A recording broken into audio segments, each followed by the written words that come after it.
એક ઘન જંગલમાં નાની, સફેદ અને બહુ જ સુંદર સસલી રહેતી હતી. તેનું નામ ચિન્ની હતું. ચિન્ની ખૂબ જ ભોળી હતી, પણ એટલી જ બીકણ પણ. પાંદડું ખખડે તો પણ ડરી જાય, પંખી ઉડે તો છુપાઈ જાય. જંગલના બધા પ્રાણીઓ તેને ઓળખતા હતા. અરે, આ તો બીકણ સસલી! ચિન્ની હંમેશા ઝાડીઓ પાછળ છુપાઈને રહેતી.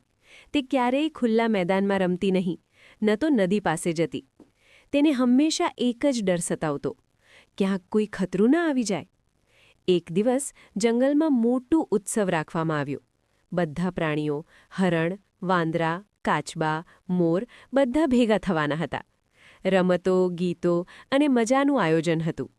ચિન્નીને પણ આમંત્રણ મળ્યું. તે મનમાં બોલી, મને બહુ ડર લાગે છે, પણ બધા જ જઈ રહ્યા છે, હું શું કરું?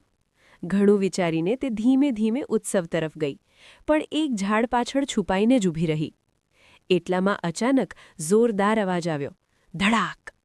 ચિન્ની તો ડરથી કાંપવા લાગી. હાય રે, હવે શું થશે? તે ભાગવા જતી હતી ત્યાં તેણે જોયું કે નદી પાસે એક નાનું હરણ પાણીમાં ફસાઈ ગયું છે. બધા પ્રાણીઓ ડરીને દૂર ઊભા હતા. ચિન્નીનું દિલ જોરથી ધડકવા લાગ્યું. ડર એક તરફ, પણ કોઈને બચાવવાનો વિચાર બીજી તરફ. તે પોતાને કહી, હું બીકણ છું, પણ દિલથી ખરાબ નથી. જો હું પણ ભાગી જઈશ તો હરણને કોણ બચાવશે? ચિન્નીએ હિંમત ભેગી કરી.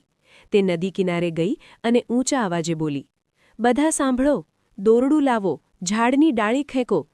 બધા પ્રાણીઓ આશ્ચર્યથી તેને જોવા લાગ્યા. આ બીકણ સસલી બોલી? ચિન્નીના શબ્દોથી બધાને હિંમત આવી. વાંદરાએ ડાળી ફેંકી, કાચબાએ રસ્તો બતાવ્યો અને હરણને સુરક્ષિત બહાર કાઢવામાં આવ્યું. હરણ રડી પડ્યું, ચિન્ની, આજે તું ન હોત તો હું બચ્યો ન હોત. બધા પ્રાણીઓ ચિન્નીની પ્રશંસા કરવા લાગ્યા.